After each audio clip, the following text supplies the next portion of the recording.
At CUC, we care about helping our customers. Here are some quick energy-saving tips from CUC so you can use less energy and save money. Set your AC Smart thermostat to maintain an indoor temperature of 87 degrees Fahrenheit or higher when you are away from home, and have the temperature cool to a comfortable 78 degrees Fahrenheit or higher when you arrive home. Adding insulation can cut your cooling costs by 15 to 45%, depending on your home's size and current insulation. Focus on insulating your attic, walls, and windows for the best results. For your laundry, avoid over-drying clothes. Not only does it waste energy, but it also harms fabrics. Dry towels and heavier cottons separately from lighter weight fabrics to save energy. Your TV and gaming setup can be big energy consumers. Save costs by reducing in-game settings and turning off your console when not in use. Remember, every small step counts. Use energy wisely and make a big difference in your energy bills and the environment.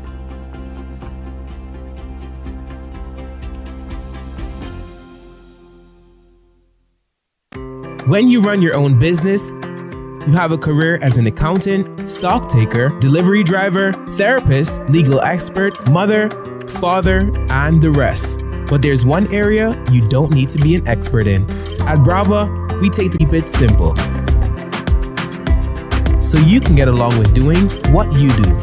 Brava, the Simplify My Business company. Good evening, everyone, and thank you for joining us. Welcome to the 9th of 19 candidate forums for the 2025 general elections in the Cayman Islands, proudly hosted by the Cayman Islands Chamber of Commerce.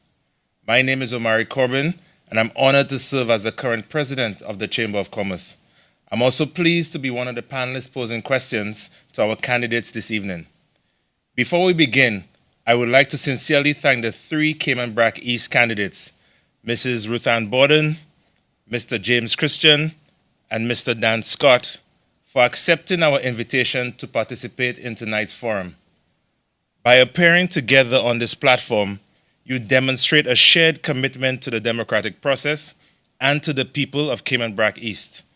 Your presence signals your readiness to address the pressing issues raised by the community through a recent chamber survey, which has helped shape the questions that we'll be asking tonight.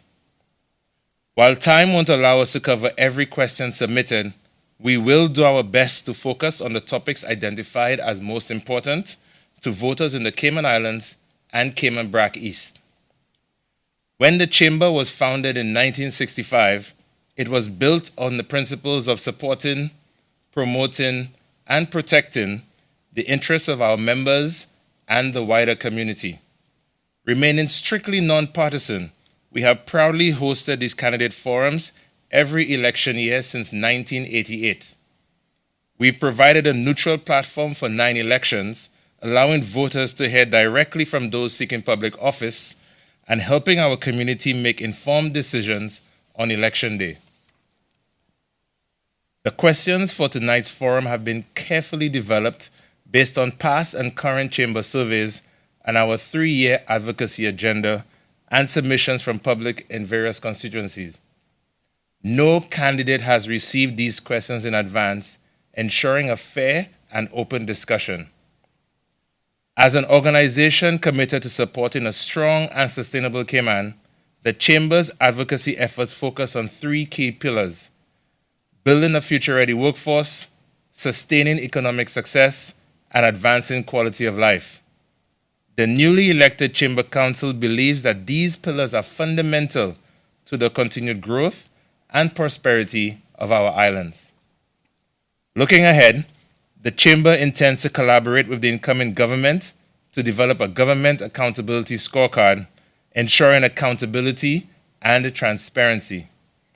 Additionally, we will seek representation on key government boards and authorities, as we believe our members bring valuable expertise that can help shape effective policies and initiatives. These forums require months of coordination, and I'd like to acknowledge the tremendous efforts of Will and our chamber staff who have worked diligently behind the scenes. I'd also like to express our gratitude to Ashley Furniture and Home Store, Foster's, CUC, and Logic for their generous sponsorship, which has made these forums possible. Additionally, we appreciate our media partners, Cayman Mall Road, Cayman Live TV, and ICCI-FM for broadcasting tonight's event. We are live streaming the forums, making it easier than ever for voters to tune in from the comfort of their homes. We hope this added accessibility encourages even greater participation in the democratic process. And now, it's time to begin. I'll turn the proceedings over to Will Panu, CEO of the Chamber of Commerce, who will serve as tonight's moderator. Will outline the forum's rules and introduce our Cayman Brac East candidates. Good evening, candidates. Good evening. Here are the rules for tonight's forum. Each candidate will be asked a series of questions. You'll have 2 minutes to respond if you wish to do so. I'll notify you when the time has elapsed, that 2-minute time, with one ring on the ringer, and at that time I'd ask you to wind up your thought. Each candidate will be allowed to answer the question without interruption and is free to differ with an opinion or position of a fellow candidate during your allotted response time. And at the conclusion of the forum, each of you will be allowed a 2.5-minute closing statement. I'd like now to introduce our candidates, and we'll begin with Mr. Dan Scott, OBE JP, is running as a candidate on the Cayman Islands National Party for Cayman Brac East. Mr. Scott is a notary public and a financial expert and a lifelong public servant. Career reflects integrity, dedication, and a deep commitment to the Cayman Islands. Mr. Scott began his journey from humble roots, earning a Bachelor of Science in Accounting before joining Ernst & Young in the Cayman Islands in 1983. Over the next 4 decades, he rose through the ranks to become partner in 1993, regional managing partner in 2005, and market segment leader in 2015. As a managing partner of Ernst & Young's region covering the Bahamas, Bermuda, BVI, and the Cayman Islands, Mr. Scott played a key role in guiding the firm's asset management and hedge fund practices globally. He served on the EY Global Hedge Fund Steering Committee and EY America's Advisory Council, where he helped to shape international strategies for complex financial structures and advisory services. Beyond his corporate achievements, Mr. Scott has remained deeply engaged in community service. He has served on multiple boards, consistently advocating for Caymanians and the country's long-term interests. Known for his fairness, transparency, and collaborative spirit, Mr. Scott is respected not only for his professional success, but also for his personal integrity. Despite his global experience, Mr. Scott remains grounded, approachable, and focused on giving back. His vision, leadership, and dedication to uplifting his community are at the heart of his candidacy. Welcome, Mr. Scott. Thank you. Mr. James Christian is running as an independent for Cayman Brac East. Mr. Christian is a proud son of Cayman Brac who has dedicated his life to serving his community in various capacities. Born in Grand Cayman and raised in Cayman Brac, Mr. Christian has been married for 34 years and is the father of 4. He began working in construction at the age of 14 alongside his older brother. During summer breaks, he traveled to Grand Cayman for additional work, including on cruise tenders. After graduating from Cayman Brac High School in 1987, he worked full-time in construction until 1990, when he joined the Cayman Islands Fire Service. He served with distinction for 18 years before retiring in 2008. His commitment to the Brac doesn't stop there. Mr. Christian has been active in community projects, including work with the Rotary Club and Island Builders. He contributed to the West End Community Park, helped build a multi-purpose facility on the bluff, and played a role in constructing the Island Sports Complex and 6 affordable homes. In recent years, he's focused on helping elderly residents with home maintenance, painting, and other odd jobs. Through these quiet acts of service, he saw firsthand the growing needs in his community and the lack of meaningful action to address them. Encouraged by his friends and neighbors to take a stand, Mr. Christian is running in the 2025 election to be a strong, hands-on voice for Cayman Brac East. Welcome, Mr. Christian. Thank you. Mrs. Ruth Ann Bodden is running as an independent candidate for Cayman Brac East. She's a proud Cayman Bracker, lifelong public servant, and passionate community advocate. Born in Creek and raised in Watering Place, Mrs. Bodden comes from a family of service, with both parents serving as police officers, and as the eldest of 5 siblings, she developed a strong sense of responsibility and leadership early in life. After graduating from Cayman Brac High School in 1985, she began a 40-year career in tourism and finance, spanning 24 years with Cayman Airways, where she held both financial and cargo operations roles. Beyond her professional achievements, Mrs. Bodden has dedicated her life to uplifting her community. A registered foster mother for 17 years, she has provided care and stability to children in need while championing programs that support youth, education, and family welfare. She's actively supported local charities, elderly assistance efforts, and scholarship initiatives, always focused on giving back. Her commitment to self-sufficiency is reflected in her passion for farming, gardening, and promoting food security through sustainable agricultural practices. She believes in empowering individuals and building strong families, which she views as the foundation of a strong community. Mrs. Bodden is renowned across Cayman Brac for her warmth, humility, and ability to connect with people from diverse backgrounds. A proud mother of 2, she is stepping into politics with a clear mission to serve, uplift, and be a voice for the people of Cayman Brac East. Welcome, Mrs. Bodden. Thank you. I'm going to take a short commercial break, and when we return, we'll begin the questioning of each of the candidates. Please stay tuned.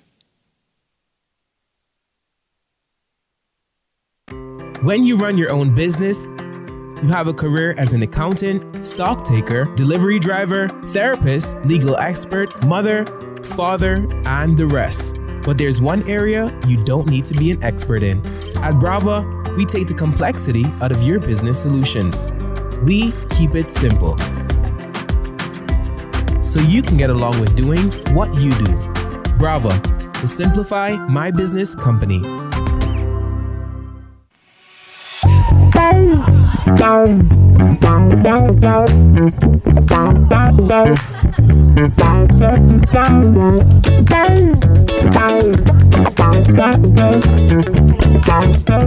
Why is my bill higher? These days, it might seem like the cost of everything is going up here in Cayman. When it comes to your energy bill, this may be no exception. You may be wondering why your bill is higher when you haven't done anything different in your home. Here are some common factors that will increase your energy usage. As temperatures outside increase, your air conditioning unit has to run longer to keep your house cool, even if you haven't adjusted the thermostat. During the summer months, cooling your home can make up more than half of your energy bill. It's important to maintain your AC so that it can function as efficiently as possible. Changing your AC filters can also help with ensuring units are functioning properly. Remember, for every degree you turn up your thermostat, you can save on your monthly energy cost. Turn off your AC when no one is home. Thermostat should not be set any lower than 78 degrees. Also consider closing blinds and drapes on the sunny side of your home. This will help reduce the temperature inside your home. Remember to consider energy waste. Think about the items in your home that are using energy, like gaming computers and ceiling fans. Always unplug and turn these items off when they are not in use or needed. This will help you conserve. Now that you have some energy saving tips, you can track your consumption daily on MyCUC. Learn more at www.cuc-cayman.com.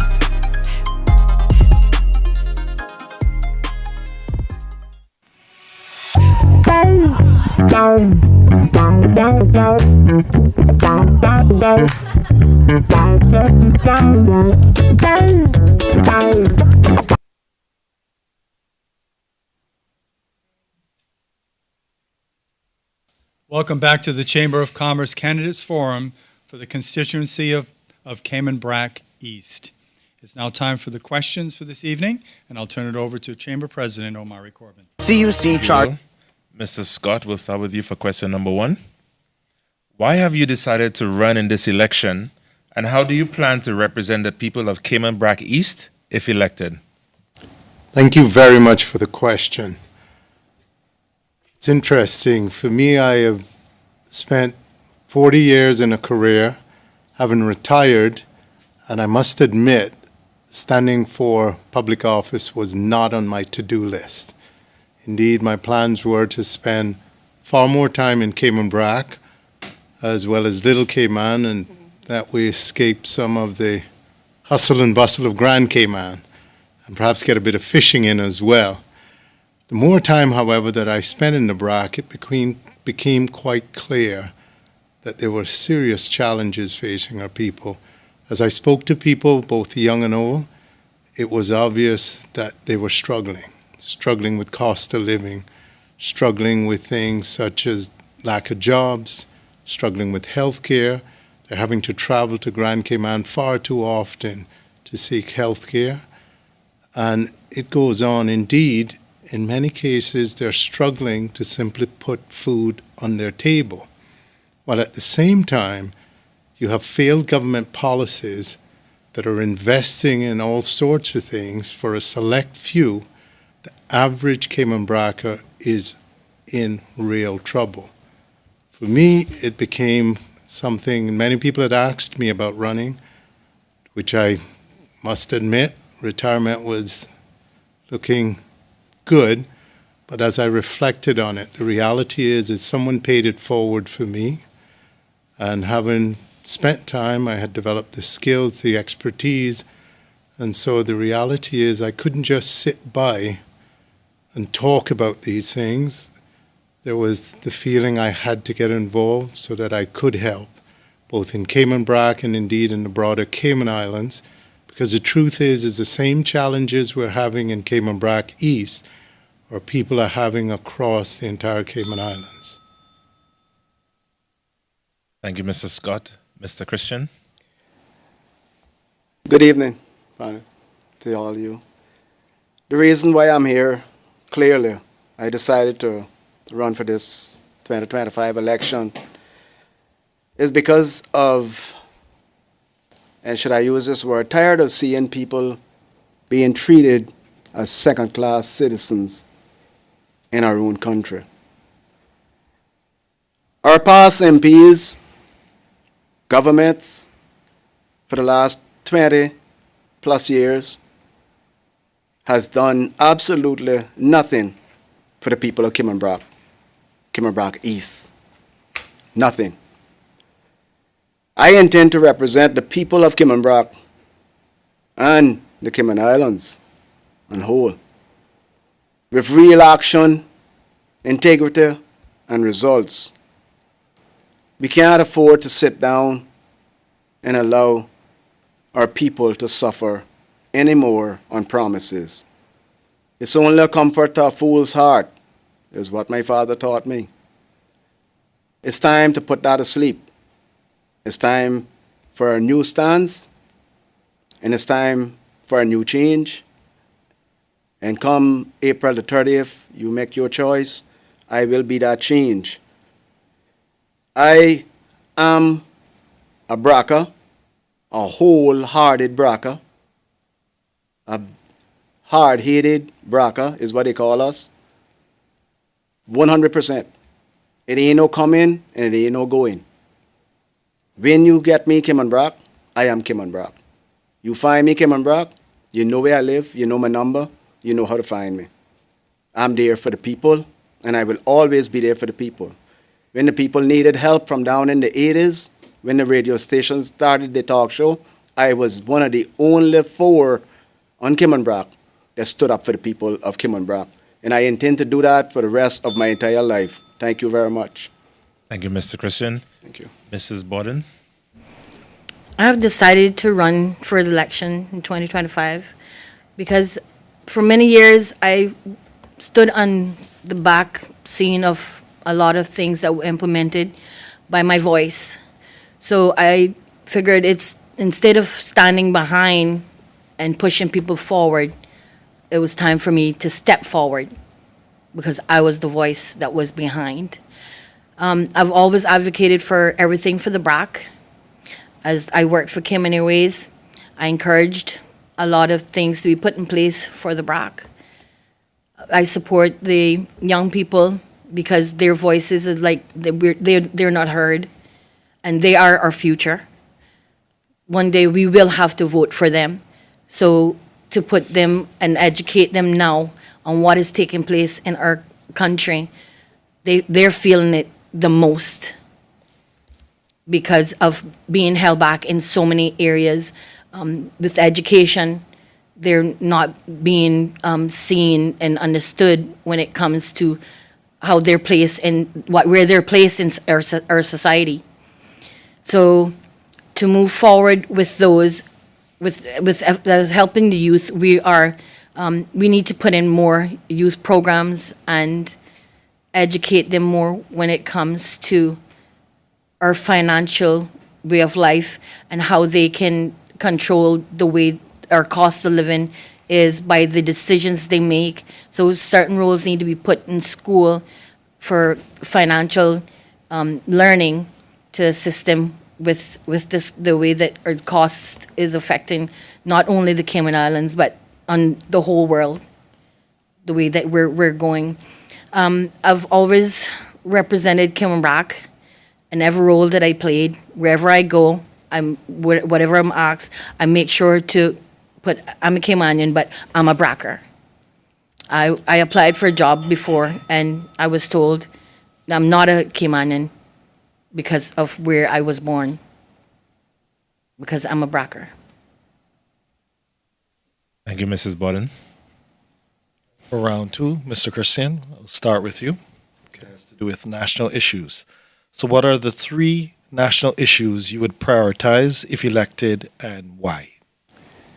My 3 issues that I would like to focus on concerning the people of Cayman Brac and possibility the people of Cayman and the whole Cayman Islands in general. And that is jobs, affordable homes, and minimum wage. These 3 things have been taunting and haunting the people, especially of Cayman Brac. We need jobs created, more jobs on the Brac for our young and middle-aged people. To do this, we need to start by my take on this is to start retiring some of those that been in the system far too long. Some of them are up in their 70s, their 80s, and don't want to step aside. Our young people cannot get jobs if these older ones can't train them in order for them to move on and move in this life of jobs. They're not going to get a chance. Affordable homes is one question that I always ask myself. I built them, and I ask myself, how can Cayman Bracers afford affordable homes when the people of Cayman Brac doesn't have any jobs? They can't pay their loan on these affordable homes. First of all, they bill them too large, and the people can't afford the loans. To me, it just don't make sense. It has something there has to come to agreement, and something has to be changed. It have to be where the homes are built for Caymanians and Caymanians only. Minimum wage is something that our people can't live on. We cannot live on minimum wage. $6.50, $4.50, $5.50, $8.50, even $9 to $10 is too little. Gas alone in Little Cayman is $7 and change. How are people going to survive like that, making minimum wage? It has to stop. Thank you. Thank you, Mr. Christian. Mrs. Borden?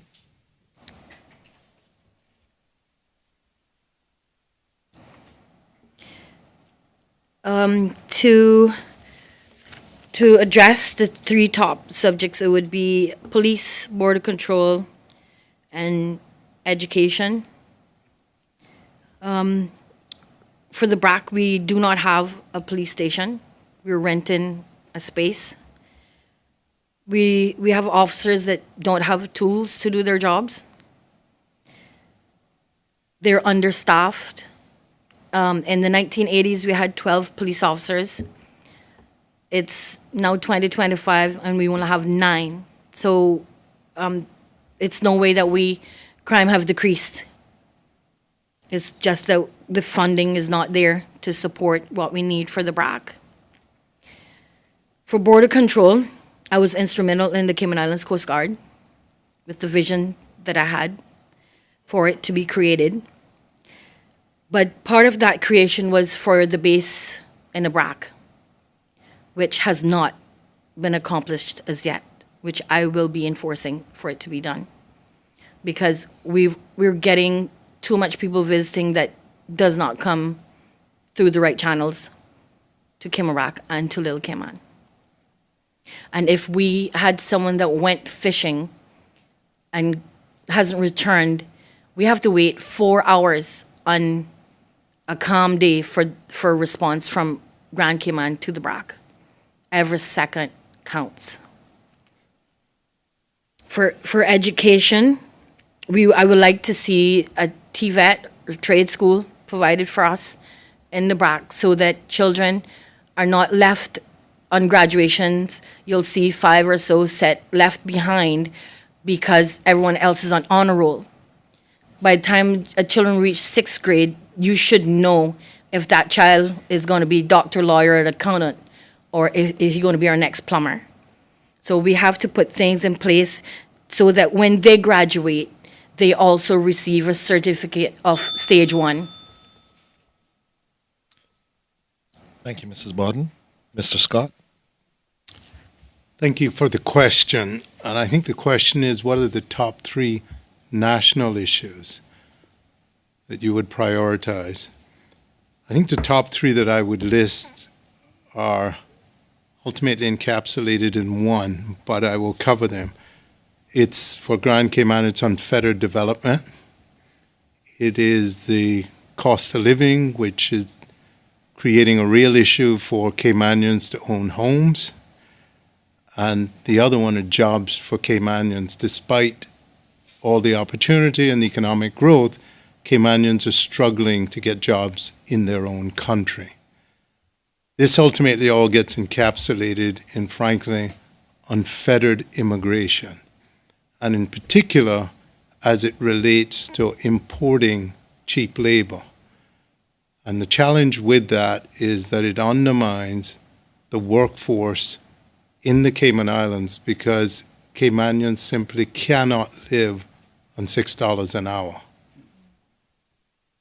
Equally as well, when you look at where this all falls out, bottom line on this is government waste is continuing to create a challenge for us. We need to be far more focused on how do we address these things, proper legislation to manage immigration, enforcement of it. Similarly with development, we need to make sure the question is answered, who are we building for? It has come a time in our country that we must prioritize Caymanians. Without question, we are finding ourselves in the position that our people are leaving our country. Not only the young people, but those when they reach the age of retirement are choosing to go and live someplace else because they simply cannot live in the Cayman Islands based on cost of living and frankly based on lack of opportunities. As it relates to the retirement age, I would actually move away from a mandatory retirement age because we have many of our people who still have a lot to contribute. Thank you, Mr. Scott. Mrs. Borden, we'll start with you for question number 3. And to the candidates, the next 4 questions will be based on the Chamber pillar of advancing quality of life. Are you satisfied with the current healthcare services in Cayman Brac? What specific improvements would you advocate for? I'm not satisfied with the health services for the Brac, as we do have people that is handicapped and has medical problems and they're not getting the service that they need. We have the Synco insurance, which was supposed to cover all Caymanians, and for our elderly to get health insurance, they have to go through the financial support unit and apply for help, and it takes a while to get assistance, and every 3 months they have to keep renewing their health insurance. They have to be evaluated to be able to have health insurance, and it's not feasible for them. And we have some people that have like heart problems, and they have to keep getting stressed because they have to apply to get health medical assistance for their problems over there.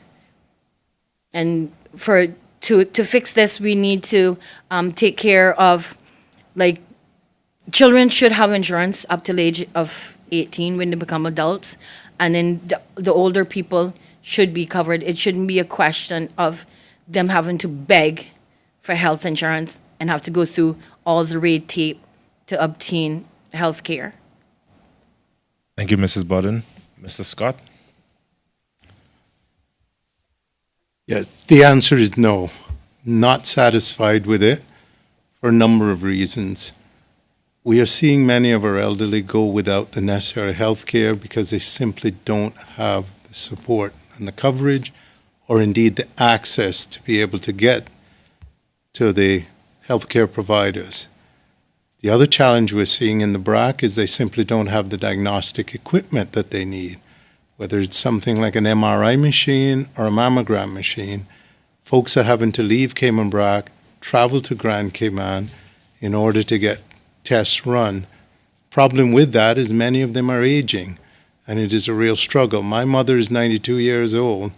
In order to bring her to Grand Cayman for a simple mammogram, we would have to put her on an air ambulance. That is simply not good enough. And we are wasting money in so many other areas that we do need to provide this. These are the people who built this country for us, and it is on their shoulders we stand. We need to treat them better. Similarly, we need to make sure that children have full access, as we used to free health care. We need to ensure that there's wellness and there's guidance. We have a small community, but many of our people are struggling with the basics. And let us not forget mental health. We need more support in the Brac. We need counselors on the ground, a full-time counselor. Many of our young people are struggling, and it is on an ad hoc basis that visiting counselors spend time with them. So not satisfied, and we need to do better. And we will do better. Thank you, Mr. Scott. Mr. Christian? I can also say that I'm not impressed at all, not happy with this situation that we are going through with our health care. First, we need to put in place a plan with Synco for our seniors, where they have coverage for not only HSA, but for any health care. And this also includes our children. We need to upgrade our health care facilities, as Mr. Scott mentioned. We need to modernize Cayman Brac District Hospital and ensure that it has the equipment and the resources needed to provide high quality care. Again, he just noted that we don't have the MRI machine, the CAT scan machines, and so forth enter what is called modernized hospital of Cayman Brac. We have no such thing. We should have our own cardiologists, our own, where we're struggling right now because we had our own dentist and now they're getting rid of him. It seems like we are going backwards in this section of where we need help. We need to improve our mental health service. We'll expand access of mental health service, addressing the critical needs in our community that we see happening here in Grand Cayman, especially in the Brac. We had 1 or 2 cases of that situation. We need to promote preventative health care. We'll invest in the public health initiatives to promote healthy lifestyles that they can prevent diseases such as heart and the other diseases that plague the people of Cayman. Seems like it's a plague on the people. But we need to upgrade we need to get our system up with that we can have better healthcare coverage for the people of the Cayman Islands, including our children. Thank you. Thank you, Mr. Christian.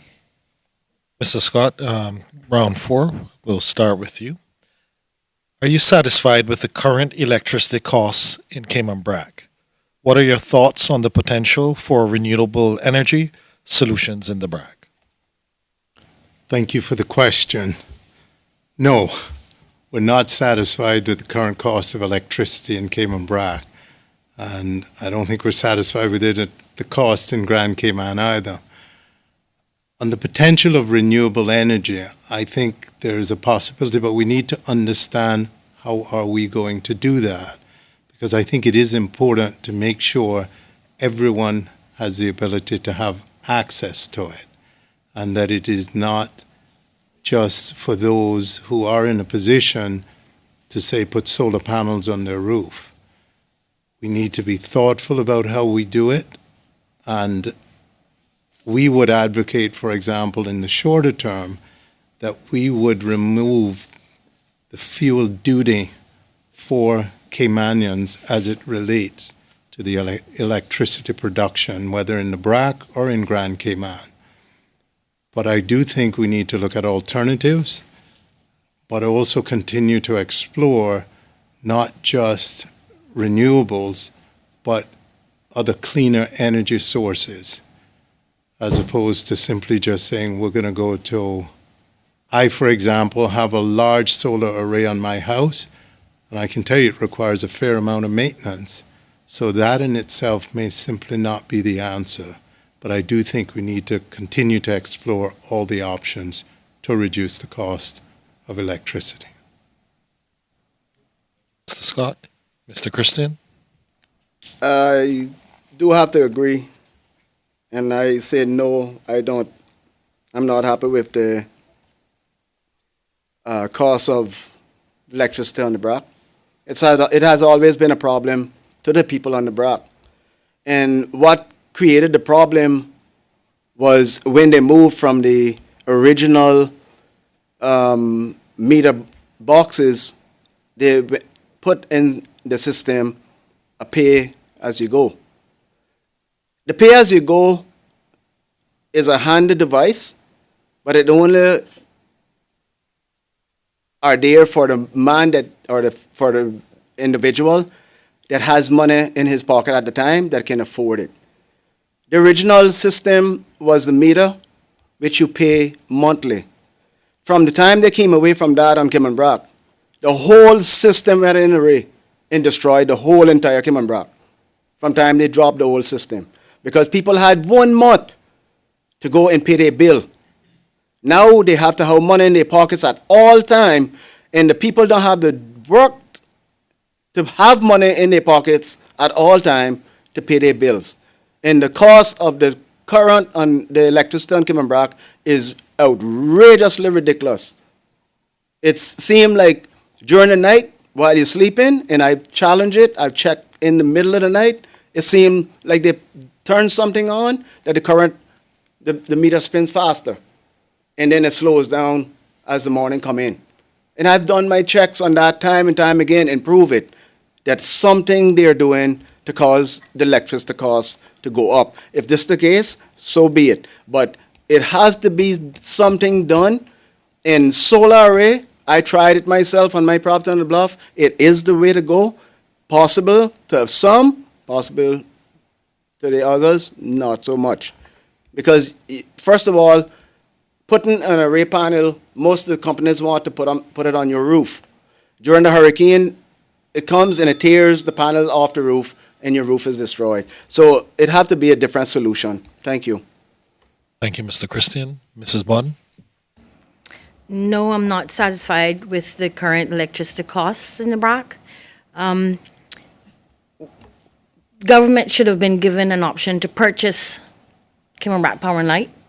That way we could control the cost of our electricity per kilowatt in the Brac and they could control the fuel factor and by keeping it low, that way they didn't have to really make, say, a profit, but enough to pay staff, but to keep people not having to make so much sacrifices, because our water authority is controlled by government. It's an authority, so it's owned by government.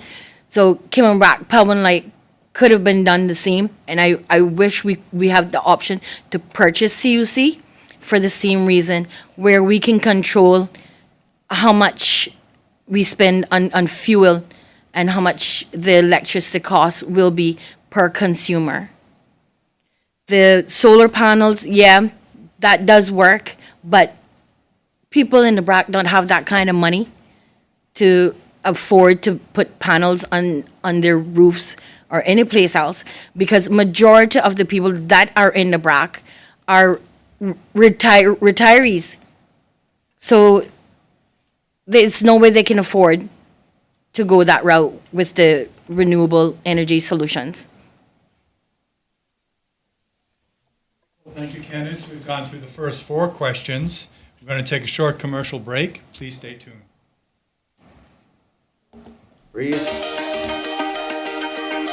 EV public charging can be a bit tricky to navigate if you're new to the game. But fear not. Here's a little 101 on all things public charging at your CUC charge station. The first tip is to get the mobile app up and ready on your phone before you charge your EV at the charging location. You can scan the QR code to load the app from sitting in your car. Download the mobile app, register a charge account, load money into your charge wallet. You must have a minimum of US $5 balance in your charge wallet to begin a charging session. Scan the QR code again to start a charging session using this charger. You can also enter the station ID number into the app. Follow the instructions on the mobile app to initiate your charging session. Now you're ready to charge your EV. Select either the right or the left charge plug. Plug your car in and make sure it shows as charging on your dashboard. Charging for 1 hour will give you up to 35 miles of charge. Charging to 80% optimizes battery life and reduces the risk of overcharging. So in that time, you can shop or go to work or chat with fellow EV owners. It's a real community out there. Great to see you, Maya. Happy charging, everyone. See you on the road.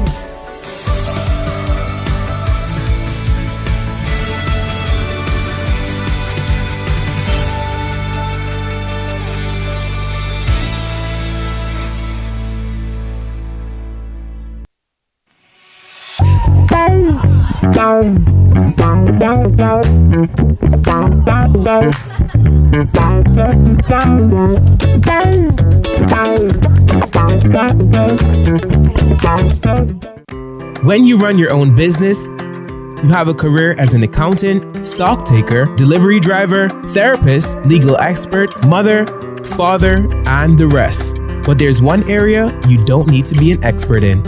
At Brava, we take the complexity out of your business solutions. We keep it simple, so you can get along with doing what you do. Brava, the Simplify My Business company.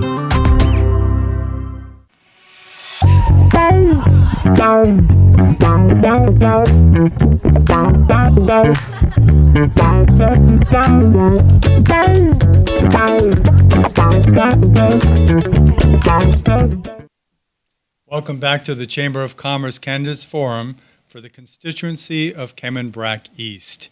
Gone through the first 4 questions. Now in the second round, And the topic will be, the first question will be on air service. And I turn it over to Omari Corbin. You will. Mr. Christian, we'll start with you for question number 5. Thank you. Cayman Brac depends on Cayman Airways for air travel. Do you believe the current service meets community needs? And if not, what changes would you push for? Thank you for the question, Omar. This is right up my alley. I was a fireman. And I try to educate the people of the flights that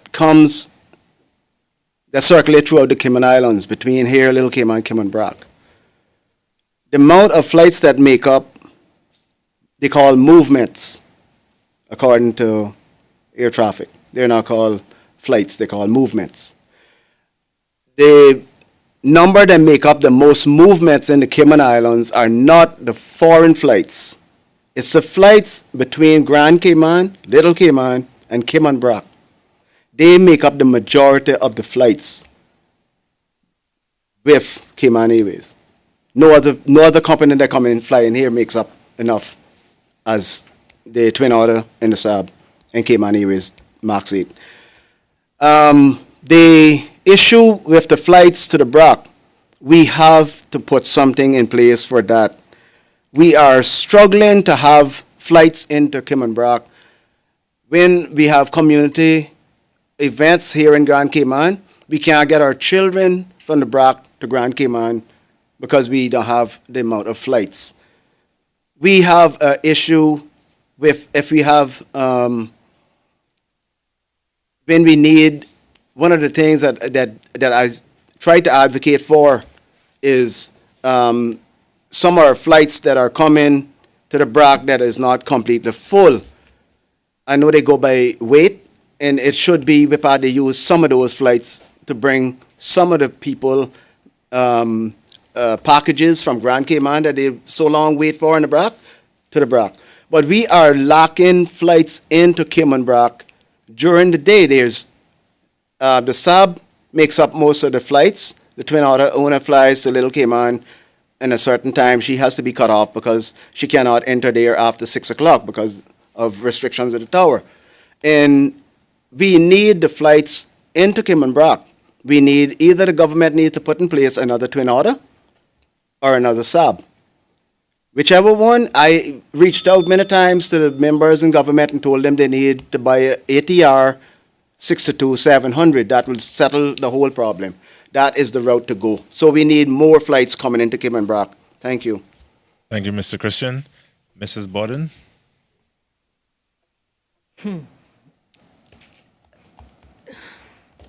The services that was provided to the Brac it's on schedule, and the aircraft that we have now, which is the Saab, they have reached their age limit. So we do need new aircrafts for the Brac.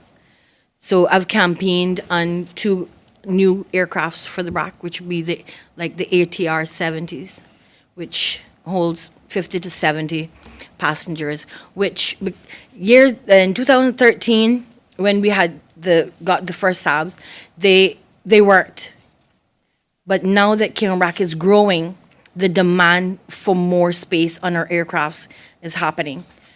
So we have to upgrade again to accommodate the demand that we have with our services, because when you get to Cayman, you can't get back, or if you're in the Brac, you can't vice versa. You're stuck, and then you have to break short your travel plans because you have to get the flight, whatever one will work for you. So we do need to push for some changes to increase our aircrafts for the Brac. But based on the services is the best we can do for now. And the only days that we don't have full service would be on Tuesdays, because we make sure that our all our aircrafts are serviced and up to par. That's why we are one of the safest airlines in the world. So that would be the only day that we have minimal flights to the Brac, which I think the schedule only calls for 2. one in the morning and one in the evening, which is on a Tuesday. Thank you, Mrs. Borden. Mr. Scott? So, yeah, the question is do you believe the current service meets community needs? I think Cayman Airways has been doing a really good job on delivering the service in Cayman Brac. I do believe we are at a stage where we need to look at new aircraft to replace the SAB. You're getting loads of downtime for service and otherwise. But I think overall they've done a good job, and we now need to plan for the next phase of this. One of the other things I do think, though, that perhaps we've come up a bit short on is the transportation of cargo. It used to be that Cayman Brackers could come to Cayman or indeed place orders and from stores down here and have it delivered up on a Friday evening when the jet lands. For whatever reason, that practice was stopped. And that, I think, is one of the opportunities that we have in the short term to try and make things more affordable for folks in Cayman Brac. If Cayman Airways is already flying with a cargo hold that is half empty, it seems to me that we could be bringing food or other products up to the Brac at a much reduced cost and use that extra capacity to do so and indeed help our people over there. Because it's a real challenge with cost of living, and Cayman Brackers are indeed in many cases having to pay twice to get it there. When it's imported into Cayman, they pay port charges, and then again in the Brac. This way, I think we can better utilize the equipment we currently have, even as we plan for new equipment. Thank you. Thank you, Mr. Scott. Mrs. Borden, question 6, I'll start with you. It has to do with the aging population. Are the needs of the Brac's elderly population being adequately addressed? If not, what specific measures would you propose to support them? The needs of the elderly is not being met, and in ways where some are shut-ins and no one checks on them. And even if they have a caregiver, no one checks to make sure that they're being properly cared for. So I've campaigned on that, where I want to put it in place that they will be checked on regularly to ensure that they're properly cared for and that their needs are met. And if there's something that they need, if something is broken, then we can fix it without them having to go through so much red tape. They should not be just left at home. If they're able, we should have someone that would say, let me take you for a drive. Let them still be part of the community and fit in, not just sitting there waiting for their life to end. And that's pretty much what is happening to our elderly in the Brac. They're not paid any attention, and they need to be more mobile than to just be left to sit alone. Thank you, Mrs. Borden. Mr. Scott? Yes, thank you for the question. The answer is no. They have been, in many respects, abandoned and ignored. These are the people that built this country for us. These are the people that nurtured us. Today, they're finding themselves in a position that to simply get to the hospital for a doctor's appointment, they're struggling to do that. Some of them have to reach out and find someone or ask for rides. That is something that we should have available. Either a doctor goes to them, or indeed we have an appropriate vehicle that will pick them up and take them there. But it doesn't stop there. I've had the occasion to visit people in their homes. These are elderly people in their 90s, and they're having to tiptoe on their floor for fear that it will collapse and they will fall through it. That is simply not good enough. How can we as a country, who we spend on everything else, we cannot take care of our elderly? That is a benchmark of who we are and who we should be. We need to move to make sure in the short term there's better care for these folks. Many of them have reached the stage they don't simply have the pensions to take care of themselves. I know, for example, with my mother, we currently have her, she lives in the Brac. We have to have 3 full-time helpers around the clock. Many folks are struggling, they don't have that. And then when we look at the home for the elderly, again, much needs to be done around that. Just the caretakers, we need people who are looking after our loved ones and simply not viewing them as a burden. We need to do better, we can do better. It is very sad the way they are treated, and we must do better. And it is one of the things that I, along with my party, the CINP, are very focused on, is how do we make a positive difference for our elderly. Thank you. Thank you, Mr. Scott. Mr. Christian? Thank you for the question. My answer to this is, are the needs of the Cayman Brac elderly population being adequately addressed? The answer is absolutely not. Absolutely no. I say that because of numerous amount of elderlies. Speaking about that, as a matter of fact, only yesterday I had to take a elderly lady a gallon of coconut water, and it cost $20 for it. But I took it for her out of love. $20 for a bottle of coconut water, gallon of coconut water, and that is how we're supposed to do for our elderly. But I'm coming back to my first point. During Paloma destroyed the majority of homes in Cayman Brac. And there was an elderly woman, and I addressed this on the talk show with both OC and Sterling, time and time and time again for months upon months and years upon years from 2008 Paloma. Her roof was destroyed, and she lived in her house with rain pouring in on her when it rains. Totally unacceptable. District admin did nothing. The government did nothing. I addressed it over and over and over until they got enough of hearing me on that radio. And now they sent a gentleman and his crew there just a couple months ago. If not November gone, January gone. That is when her roof got fixed. By me having, who am I to come out and challenge government government officials on the radio to get help for our seniors? That's what I do. That is my purpose in life, because my father taught me that way, my mother taught me that way, and I put my all out there to the people of Cayman Brac to help them. And even if I have to take my experience in construction and go out and do for them, I do it. Thank you. Thank you, Mr. Christian.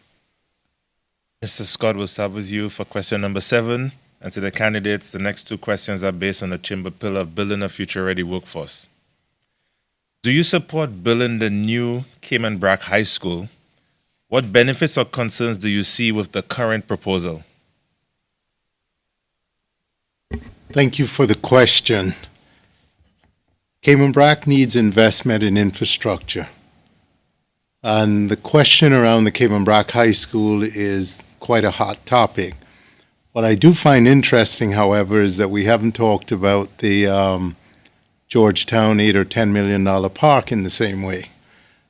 And relatively speaking, I think that is equally as troubling. From the standpoint of the school, I have no problems with building a school on the Brac. The question, however, is, are we getting value for money?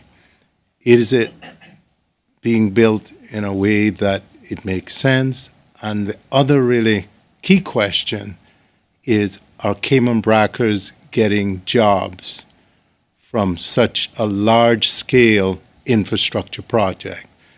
And the answer to the second part of it is no. Indeed, what we're seeing is even contractors or subcontractors putting in proposals that are set aside because primary contractors are looking to bring cheap labor in to do the work instead of paying the subs. From where I sit, we do need to sit back and ask the question. There are similar examples in Cayman where there's recently been a school built, which I'm told houses 360 children, and that school apparently cost in the region of $15 million. So I do have concerns about the spend on it, and I would challenge us to give consideration as to why we are so different for building a school which, as I understand it, would be similar in size. One of the other possibilities as we're thinking of this school is whether or not we could also build something and use it for TVET in addition to a regular school for the Brac, but also perhaps make it a TVET Center of Excellence for the Cayman Islands. Thank you. Thank you, Mr. Scott. Mr. Christian? The answer is if I support the building, I have nothing against Cayman Brac having an opportunity to have a new school. What I am against is that the tendering was given out to certain contractors, but none of the local contractors got a piece of the pie. That is what I am against.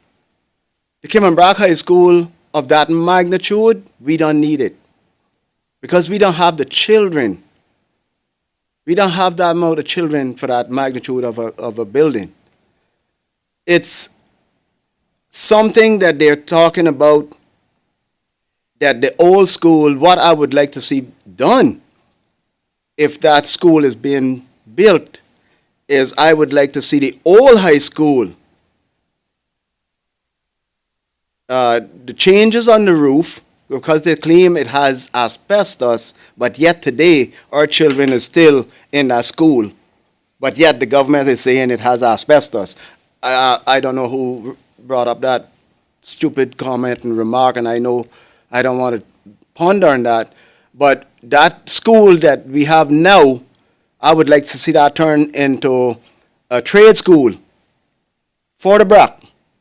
Turn that whole campus into a trade school, which back in the 80s we had a trade school in the Brac, and they did away with it, but now we need it back. But the Brac High School is a problem to me because it's not giving Cayman Brac contractors no work. That is an issue in my book. Thank you very much. Thank you, Mr. Christian. Mrs. Borden? I do support the building of a new school for the Brac, but as I worked in finance for years, of course, I will scrutinize the cost. The benefits of that school, we can promote sports tourism, medical tourism, and use that facility. With the old school, like I campaigned on, would be for a TVET and trade school. That way it could help kids from here spend like 3 days over there to learn a trade so they're not left behind. The school is being pushed to be completed in 2 years.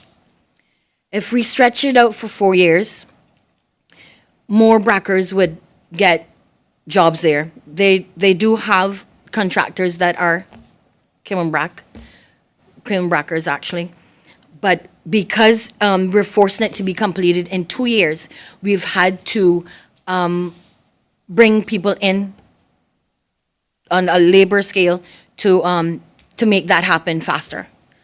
But if we stretch it out for 4 years, then more of the contractors in the Brac would get more of the work. Thank you, Mrs. Borden. For round 8, Mr. Christian, we'll start with you. Still on education. Brac students have consistently achieved strong academic results. What lessons can Grand Cayman schools learn from the Brac's success? I don't know if I should say that the Cayman children are less, that makes it sound like they're less educated than the children of Cayman Brac High School. I wouldn't go as far as even thinking that, but I know back in my days of going to Cayman Brac High School, we produced some of the best educated kids coming out of our school, Cayman Brac High School. And I would like to see it remain Cayman Brac High School because it was for us, the people. And my class was the largest class to ever graduate Cayman Brac High School up to date. And we produced some of the smartest, I wish I was one of them, children in that class. The majority of them was all A students. I was lucky enough to get an O level in one subject, and I hold dearly to that today. I'm proud of that, knowing that I was standing up against giants that was so much smarter than I was. But today, I am much stronger than them. But anyway, the education system, to me, then we were using the English system. Today they went, now I think they come back to the English system, but they went to the Caribbean system, which I don't think was producing the quality of education that the kids was producing under the education system from the British system. And that is why I'm thinking I don't want to really say again that the children coming out of Cayman Brac are smarter, are more educated, or have better degrees than the ones in Grand Cayman. I don't want to compare the two.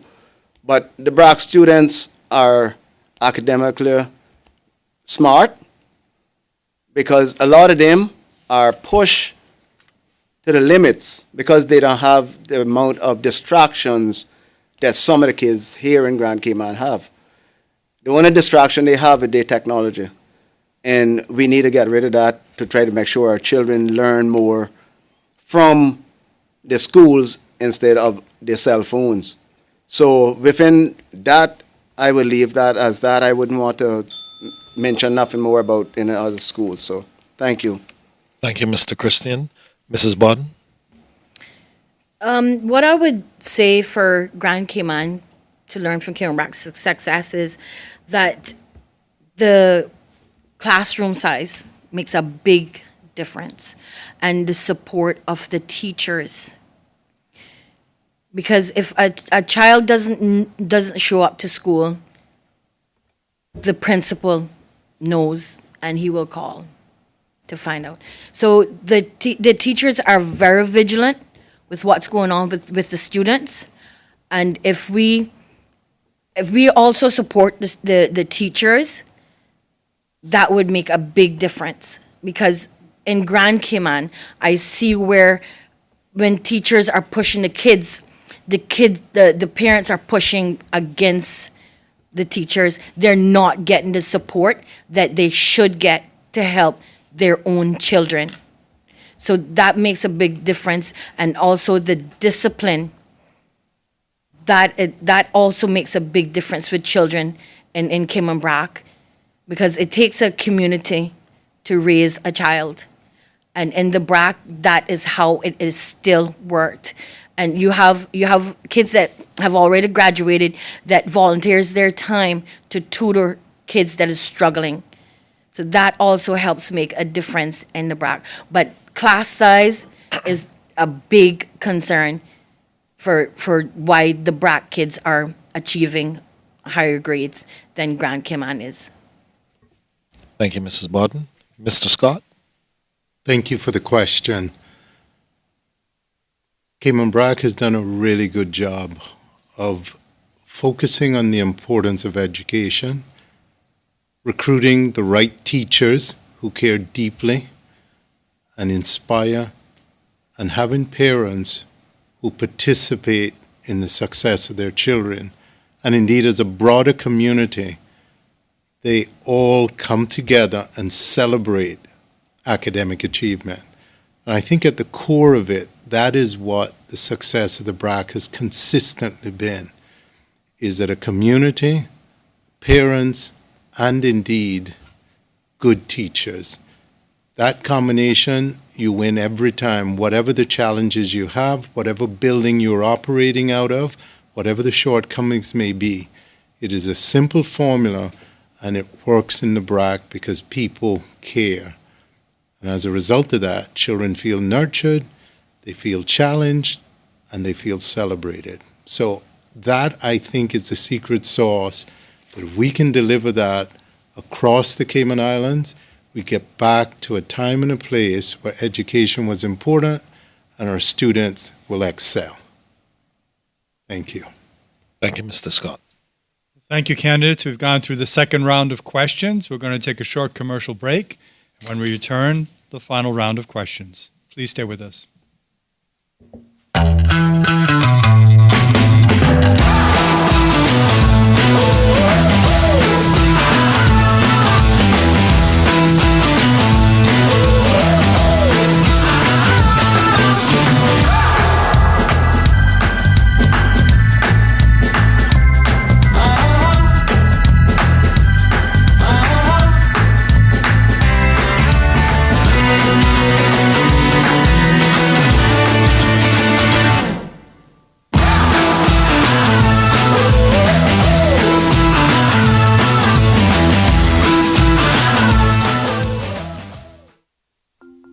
At CUC, we care about helping our customers. Here are some quick energy saving tips from CUC so you can use less energy and save money.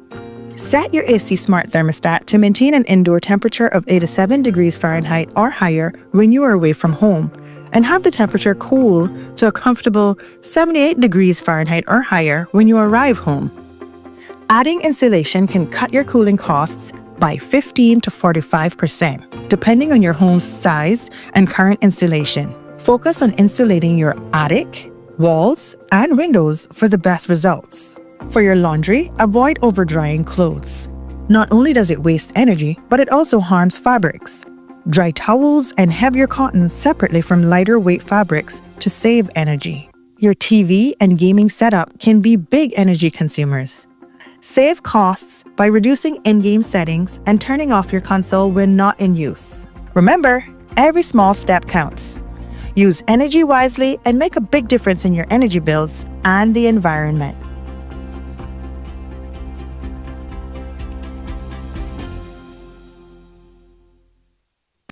When you run your own business, you have a career as an accountant, stock taker, delivery driver, therapist, legal expert, mother, father, and the rest.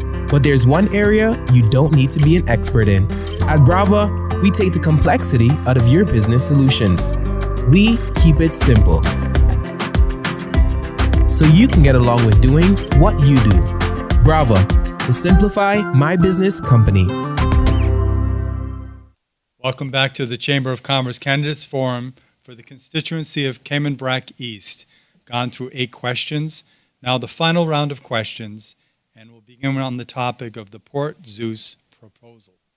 I'll turn it over to Omari. Thank you, Will. The next 3 questions are based on the Chamber's pillar of sustaining economic success, and Mrs. Borden will start with you for question number 9. If the proposed Port Zeus project passes environmental and regulatory reviews, would you support it? Why or why not? I would not support it because people come to the Cayman Islands to enjoy what we have to offer. So we should not be having to change our environment to accommodate anyone else.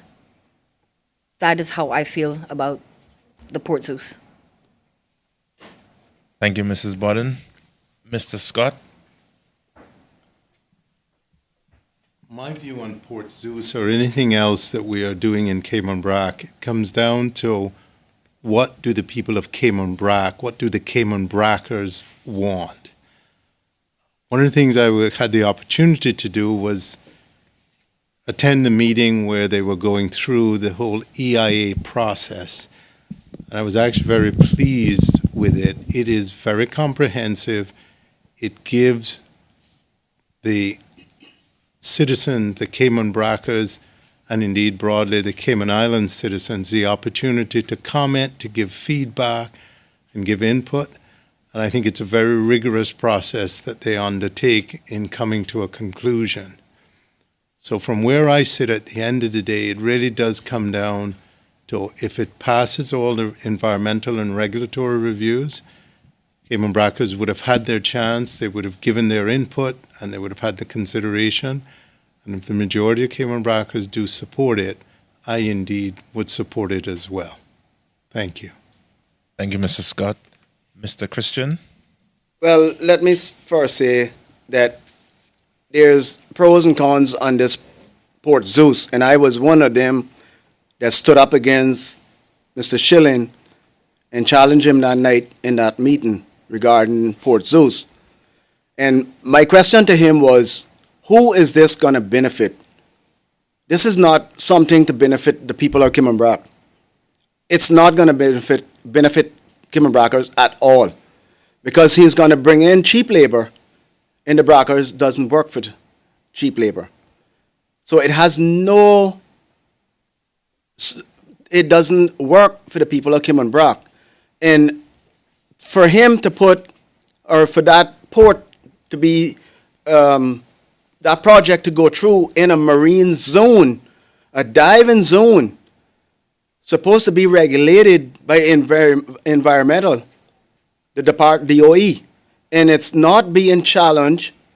It was just something thrown out there, brought to the people at the meeting that night, and there was only 3 Cayman Brackers that stood up that night. It was me, my oldest daughter, and my youngest daughter against Mr. Schilling regarding Port Zeus. It's a disaster waiting to happen for the people of West End. Some say they like it, because they're all for him. And the majority of Brackers say they don't want it, because it's not going to be beneficial to the people of Cayman Brac. They're going to lose their land, they're going to lose their businesses in that area, and he has a purpose to put his own restaurants in all of those facilities, going to be prioritized with things that the people of Cayman Brac depend on for their living. We do not need such a port or such a project in Cayman Brac, especially in that area where flooding concern is going to happen. 1932 went through that area and killed everything in West End, almost everybody in West End, and they do not want that to happen. If a bad surge comes through that area, it's going to wipe out the entire area, that sector of West End. Cayman Brac doesn't need that kind of disaster. Thank you very much. Thank you, Mr. Christian. Mr. Scott, round 10, diversification of the economy. We'll start with you. What practical steps would you take to diversify the Cayman Brac economy and create new opportunities for its residents? Thank you for the question. I think there's a real opportunity in Cayman Brac to welcome jobs in the private sector from our leading industry in the Cayman Islands, which is financial services. The way I think we could seek to do that is to welcome back Cayman Brackers or Caymanians to be able to work remotely in Cayman Brac in the short term, even as folks are developing office facilities and otherwise. But we today live in a world where you're connected wherever you are. And I would seek to encourage firms such as the one that I led for a number of years within the financial services industry to allow that to happen. And as a result of that, we would bring high-paying jobs back to Cayman Brac. The knock-on effect of that was that as you bring families back to the Brac, you then create the opportunities that people are going to be building homes or offices or otherwise, that for contractors in the Brac or folks getting into areas such as electricians, masons, contractors, they have the opportunity because you will be building new homes. And as a result of that, overall, I think you start to now create a new type of economy, and young people are getting opportunities to work in a variety of areas. So the starting point, I think, and the catalyst would be bringing back the financial services jobs, and the knock-on effect would allow that to mean a much broader economy within Cayman Brac. Thank you, Mr. Scott. Mr. Christian? Thank you for the question. This comes right back to almost the Port Zeus project again, because we gotta be careful of the investors that come into our country. We need a sustainable economic development. We know that it's crucial, very crucial. We have to develop a clear and transparent investment policy. This will attract responsible investors while ensuring environmental and cultural safeguards are in place. It almost comes right back to the Port Zeus. Promote ecotourism. We focus on attracting tourism interested in sustainable and responsible travel, minimizing the environmental impact. Support local businesses. We'll provide resources and initiatives to help local businesses grow and create jobs. Our economy is in a dire need. There's little or none opportunities for our children in Cayman Brac, and that's sad, because the children doesn't want to go to work for the private sectors, not even to the banks. They refuse to go work for because of the pay. Because of being private sector, they don't want to work because they have no benefits that they're gonna that the private sector offer to them. And this is where the opportunities come into. Government have to create more opportunities for our residents in Cayman Brac, on Cayman Brac, and stop focusing on the rubbish that they're fighting over here in Grand Cayman. Focus on Cayman Brac a little bit for a while. See where the opportunities up there that the children need so badly for years. Because we send our children to colleges for 4 years and they come back with the highest degrees in doctrine and everything else, and they won't give the children the opportunities in these jobs. Thank you very much. Thank you, Mr. Christian. Mrs. Bodden? The practical steps to diversify Cayman Brac economy would be to bring some of the jobs back home that have been taken away from us in the last couple years, which would also do with the Cayman Brac District Administration. Majority of everything has to be approved and done through Grand Cayman, which made those jobs redundant. So we need to bring those back home because we're being controlled by Grand Cayman. If you go to Lands and Survey and ask for a copy of a piece of paper, you have to actually send an email and get it approved in Grand Cayman before you can get that copy. There's no reason why we can't have someone in there to do that job. To pay the bills, everything has to go through Grand Cayman for customs, immigration. It all comes to Grand Cayman to get paid. We had people there that was doing that job, and now that's gone. Those jobs can be filled by school leavers. We're looking at finding and bringing jobs in there that people that non-Caymanians are filling, and that's unacceptable.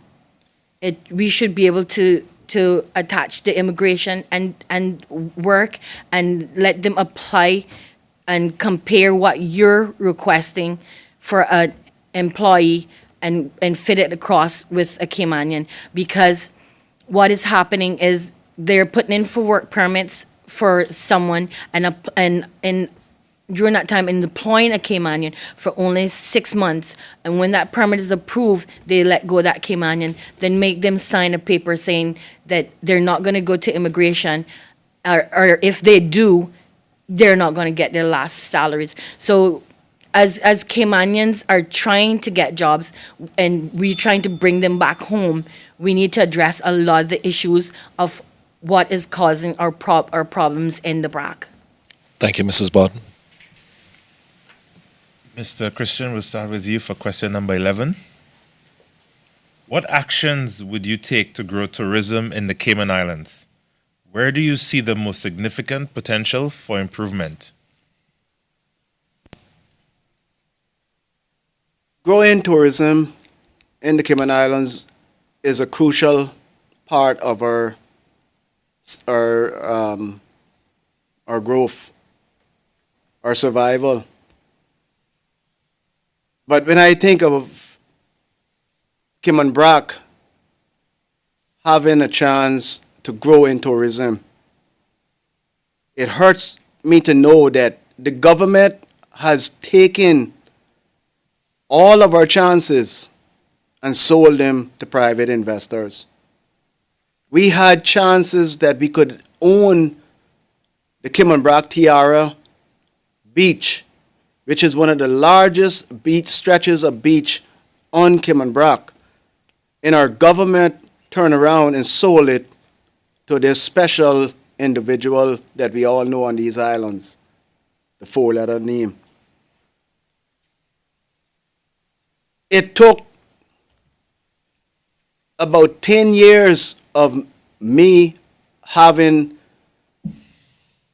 to challenge again many members in government, many MPs on the radio regarding this, because our islands rely on the tourists coming to the islands and having places to go. Now that we have put in place cruise ship to come to the island, and if it not for Scott Development that created an artificial beach on their property, the tourists wouldn't have no beach to go to. Absolutely no beach. They don't have nothing. And the government could do something about it. They stood and did absolutely nothing to protect our island for the future of our tourism. Our tourism product in Cayman Brac is as weak as you can find it. We have the living quarters, but we don't have the flights to sustain the amount of tourism that we need to support our islands. Thank you very much. Thank you, Mr. Christian. Mrs. Borden?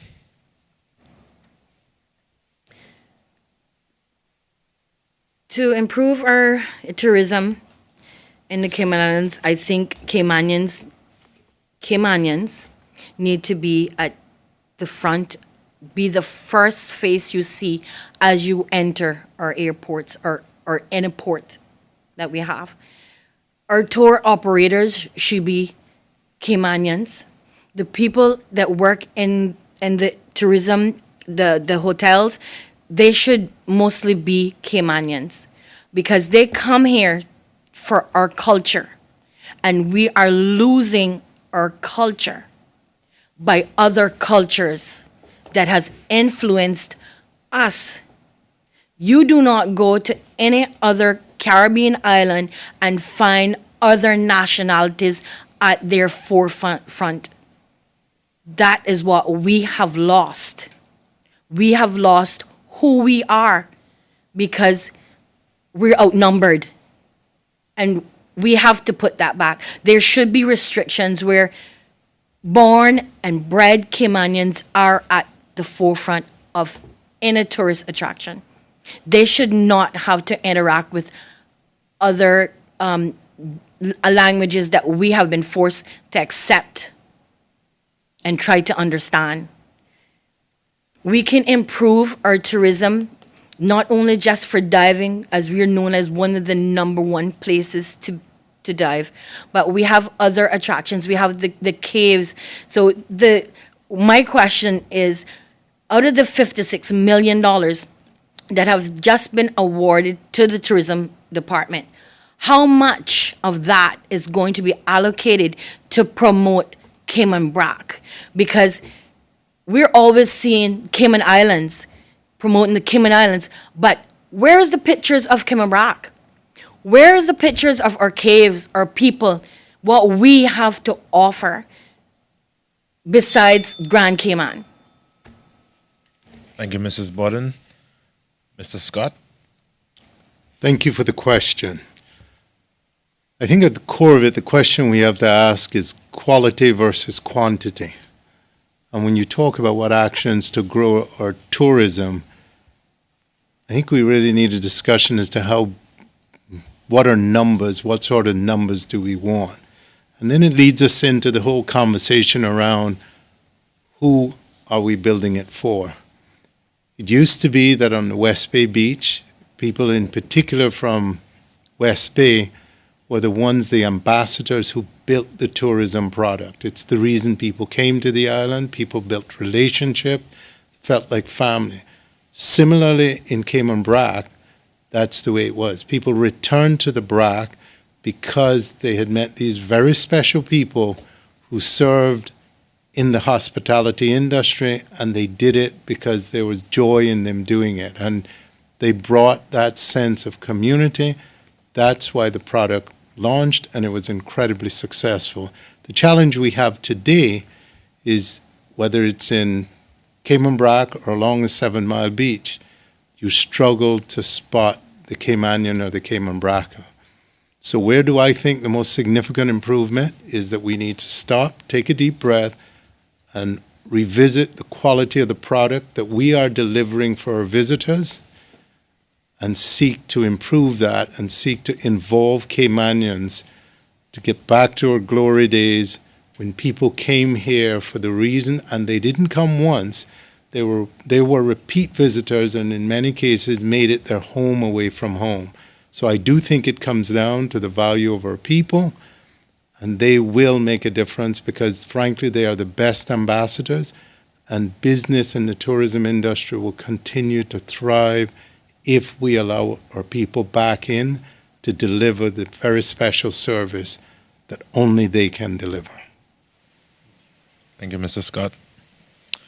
All right, home stretch. Last question, Mrs. Bodden. We'll start with you, and it's a simple question in that it's very short, but I don't know if the answers will be as simple.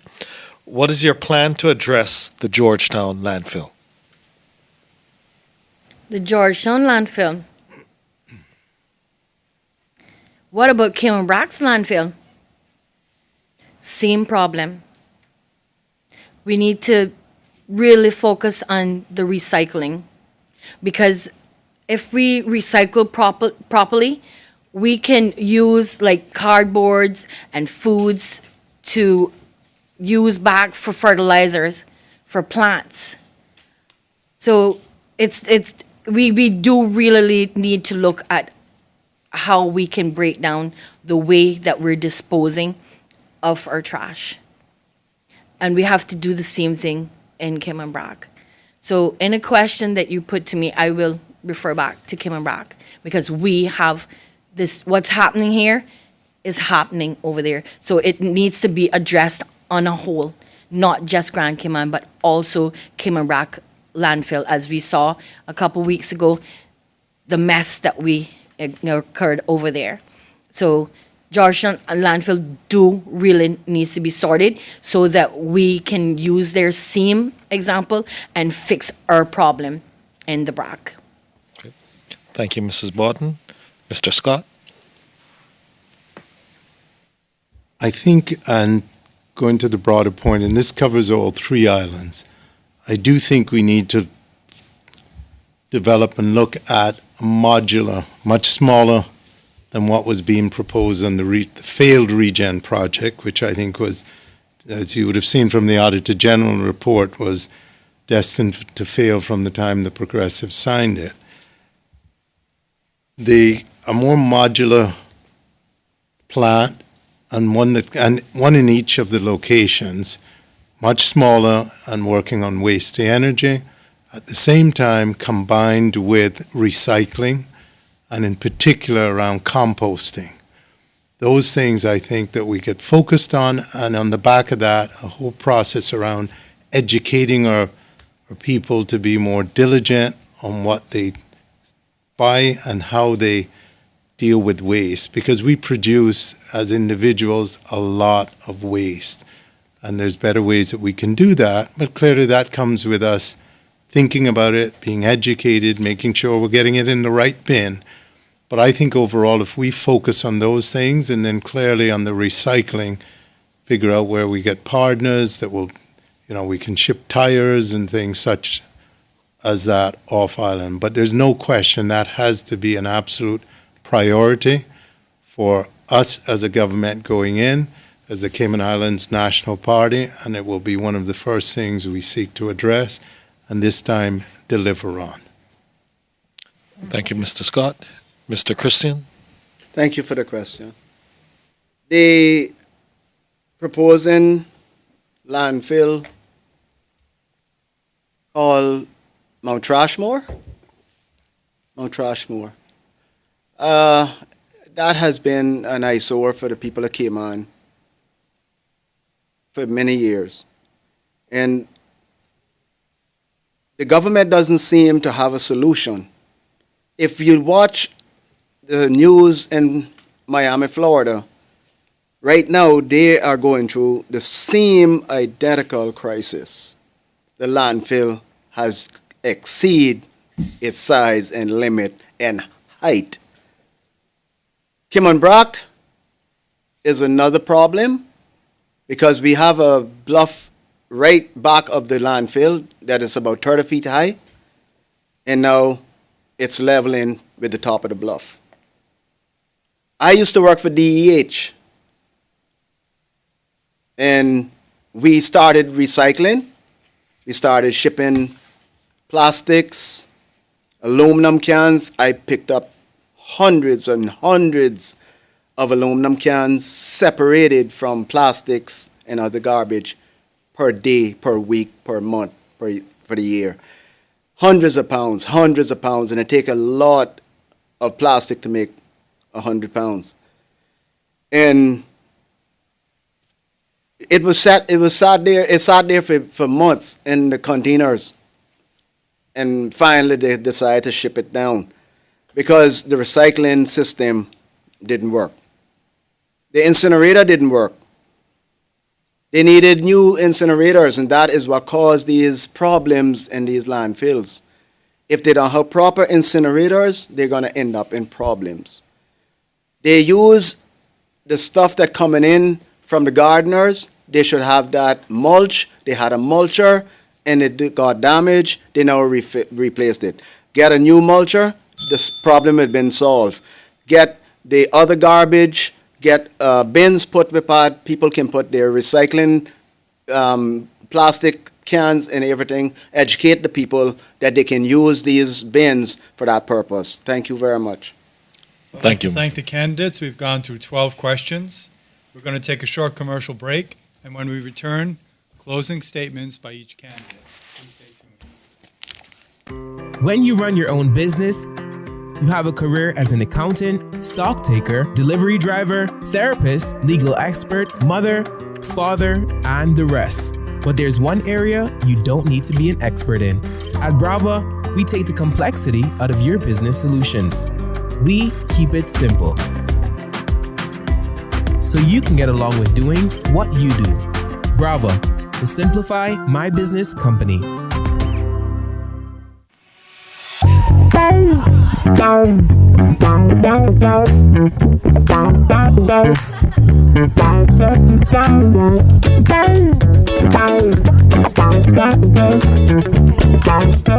Why is my bill higher? These days, it might seem like the cost of everything is going up here in Cayman. When it comes to your energy bill, this may be no exception. You may be wondering why your bill is higher when you haven't done anything different in your home. Here are some common factors that will increase your energy usage. As temperatures outside increase, your air conditioning unit has to run longer to keep your house cool, even if you haven't adjusted the thermostat. During the summer months, cooling your home can make up more than half of your energy bill. It's important to maintain your AC so that it can function as efficiently as possible. Changing your AC filters can also help with ensuring units are functioning properly. Remember, for every degree you turn up your thermostat, you can save on your monthly energy cost.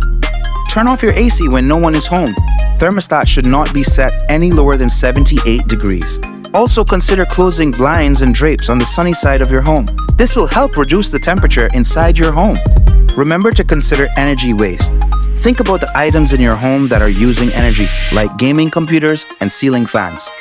Always unplug and turn these items off when they are not in use or needed. This will help you conserve. Now that you have some energy saving tips, you can track your consumption daily on MyCUC. Learn more at www.cuc-cayman.com.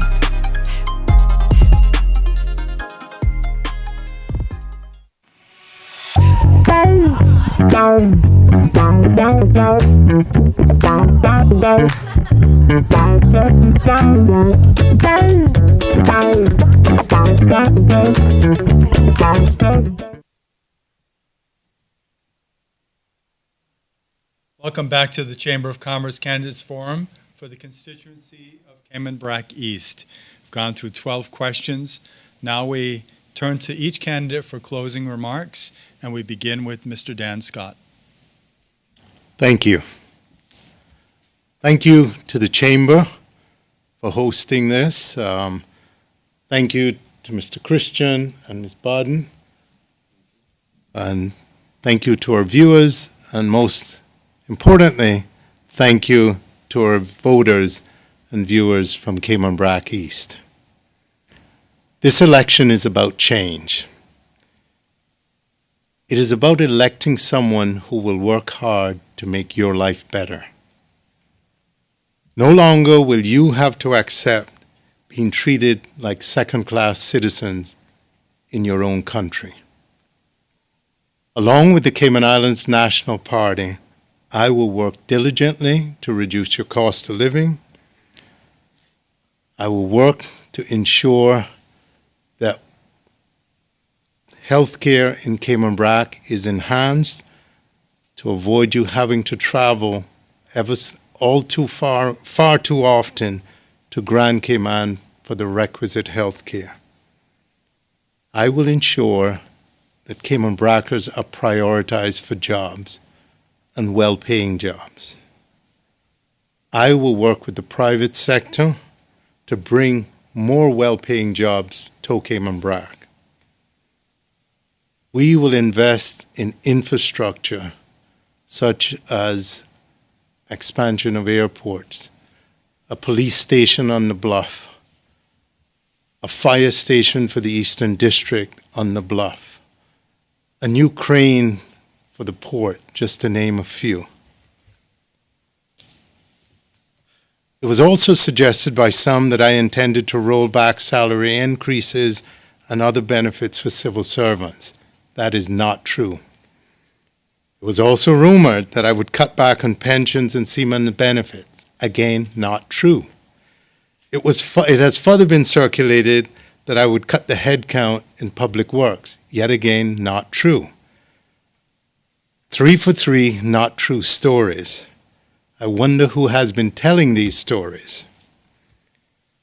Every one of the increases civil servants, seamen, and pensioners have received have been long overdue. Bracers have been left behind for far too long. My goal is to change that. Along with the Cayman Islands National Party, I will prioritize you. I commit to being a leader that serves you and not someone that wants to be served by you. On April 30th, vote Layman Daniel Scott, number 5, for Cayman Brac East, and vote the candidates of the Cayman Islands National Party. God bless you. Mr. James Christian. Thank you, panel. Thank you again, Chamber of Commerce, Mr. Will, Omar, Shamari. Thank you very much for having me tonight, next to Mr. Dan, Mr. Rufan. My closing comments, I would like to just say that I thank the people of Cayman Brac for selecting me to be a part of them. This is not a movement. I would just like to clear that up. This is reality. A realistic time for you, the people of Cayman Brac East, to make the right choice on April the 30th, to vote for number 2, James Albert, the bottler man, Christian. It's time to put a Cayman Bracer back on the map for the people. The only Cayman Brac that you're looking at tonight.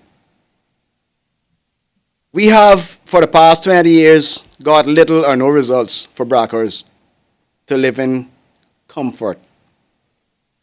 I promise to fight for you, the people of Cayman Brac, and the people of the Cayman Islands in whole. As long as I'm given breath by the grace of God Almighty, I will always be there for you, the people. As long as you want me to be, I'll be there. I never left you before, and I won't leave you now.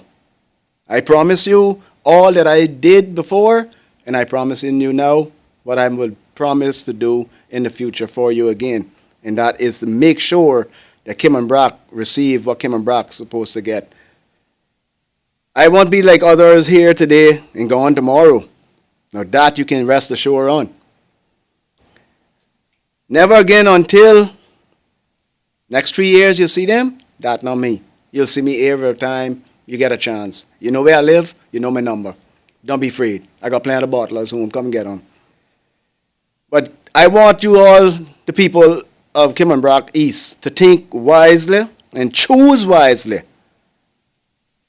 To vote number 2, your new hope for better for Cayman Brac East. Like I said, the real Braca. Come April the 30th. Think wisely, choose number 2. James Albert Christian. Thank you very much. Mrs. Ruth Ann Bodden. In 2004, after Hurricane Ivan, I rescued a lady. And in 2007, I learned that some boats were being created for the Cayman Islands to protect our borders. I advocated for a boat for Cayman Brac. She was later called the Cayman Defender. In 2008, we were struck by Hurricane Paloma. I was one of the first ones on the ground in the Brac to assist my people. I purchased food and distributed it to my people in the Brac. I don't speak often about the things that I do because when you do that, then it does not come from the heart. It comes from you looking credits.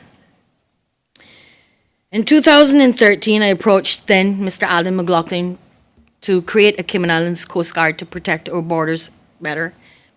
He would think about it. 2015, we lost 5 people, 2 were children. 2016, I went back at it again. In 2018, the Cayman Islands Coast Guard came to light. In 2021, it was its own entity. Why I am explaining this? If I can do all of that by being just a regular patriotic Caymanian, what can I do for you as a member of Parliament? So on April the 30th, stop at the top, vote number 1, Ruth Bodden. Thank you, candidates. Now I'll turn it over to Mr. Amari Corbin, President of the Chamber, for some closing remarks. Thanks, Will. On behalf of the Chamber Council and staff, I'd like to thank Mrs. Ruth Ann Bodden, Mr. James Christian, and Mr. Dan Scott for participating in this evening's forum. I trust that this forum will help Cayman Brac East voters make informed decisions about who to vote for when they go to the polls on April 30th. I'd also like to thank Ashley Furniture and Home Store, CUC, Foster's, and Logic for sponsoring the Chamber's candidate forums. Please join us tomorrow evening as we welcome the 2 candidates from Cayman Brac West and Little Cayman, Nicholas DaCosta and Lonnie Lee Tibbetts. Please note that all forums will be posted on the Chamber's YouTube channel for your future reference. Thank you for tuning in, and I hope that you will join us tomorrow evening. Do have a restful night.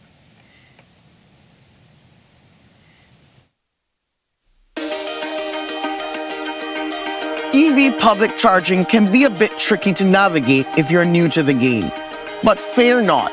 Here's a little 101 on all things public charging at your CUC charge station. The first tip is to get the mobile app up and ready on your phone before you charge your EV at the charging location. You can scan the QR code to load the app from sitting in your car. Download the mobile app, register a charge account, load money into your charge wallet. You must have a minimum of US $5 balance in your charge wallet to begin a charging session. Scan the QR code again to start a charging session using this charger. You can also enter the station ID number into the app. Follow the instructions on the mobile app to initiate your charging session. Now you're ready to charge your EV. Select either the right or the left charge plug. Plug your car in and make sure it shows as charging on your dashboard. Charging for 1 hour will give you up to 35 miles of charge. Charging to 80% optimizes battery life and reduces the risk of overcharging.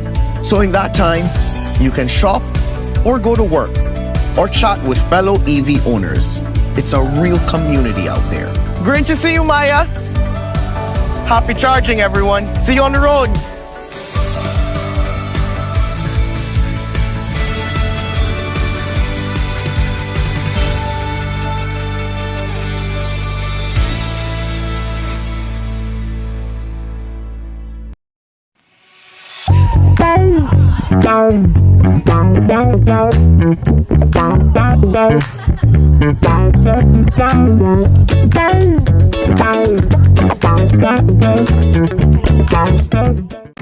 When you run your own business, you have a career as an accountant, stock taker, delivery driver, therapist, legal expert, mother, father, and the rest.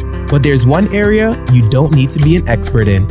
At Brava, we take the complexity out of your business solutions. We keep it simple, so you can get along with doing what you do. Brava, the Simplify My Business company.